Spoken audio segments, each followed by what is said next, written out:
Today we're going to drink and talk about Mourvedre.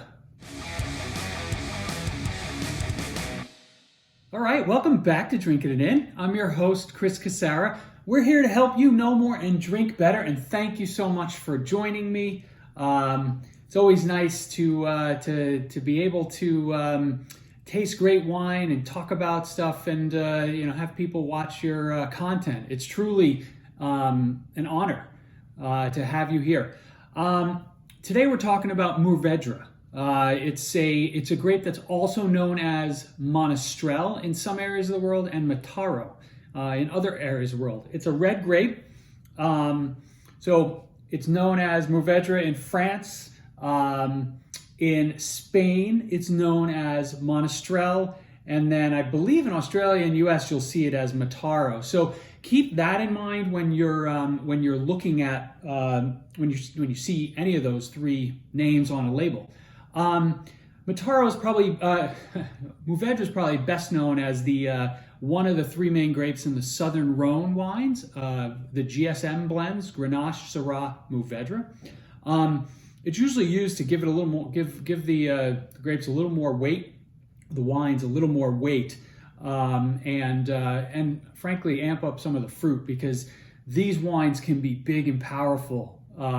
You're going to see lots of similarities to Cabernet Sauvignon in these wines. So blackberries, blueberries, plums, some smokiness, maybe even some flowers and herbs as you depending on where the wine is from. But really underrated and underpriced. So you'll see wines with the label from Spain in Jumilla, Jumilla, and wines from in France from the Corbieres region and Bandol, which are generally all or predominantly Mourvedre and just delicious and very affordable.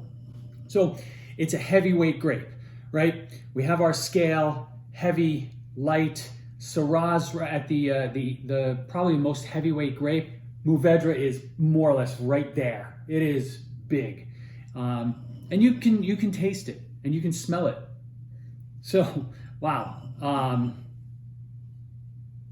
Yeah, this one's a pretty one. So we're drinking today a California Mourvedre from the Dropout winery. It's a 2016. It's from the Contra Costa County, Contra Costa County in California. Say that 3 times fast, and you will win a medal. I love the little desk that's on the old school desk that's on this Dropout winery. Bought this off of lastbottlewines.com. Again, there's a link below if you want to sign up. Very reasonable price, and excited to taste it.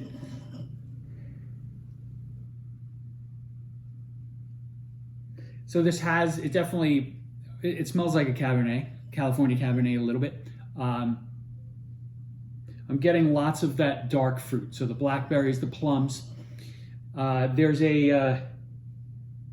There's almost a whiff of a can of like a grape Jolly Rancher candy in here. Yep. I want to say licorice, but it's a faint black licorice. Sometimes in these wines you get like a black pepper, a thyme, the spice thyme, herb thyme. Not in this one though.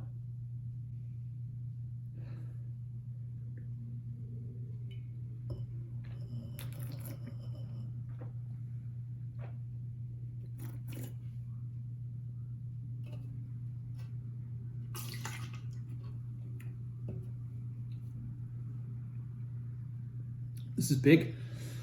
There's good acid in here. These wines are of medium acid. So there's that heavyweight, medium acid, great combination. That black fruit is there. This, I'm getting a little bit of that fresh paint nose as it sits here under my nose a bit. Some of that is almost a licorice note that's coming through, a very faint black licorice.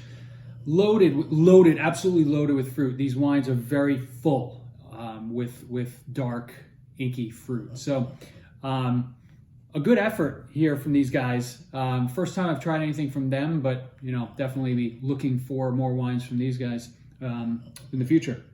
So, Mourvedre. If you get one of these wines and you're having dinner, you're gonna want to avoid scallops, right? Anything that's light, this wine will just kill it.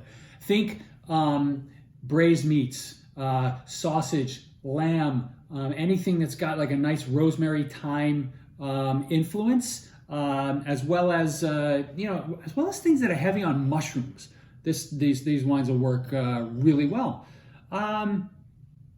So that's about it. I think in the end, if you like Cabernet Sauvignon wines, try a Mourvedre and you won't be sorry. Until next time, cheers, folks.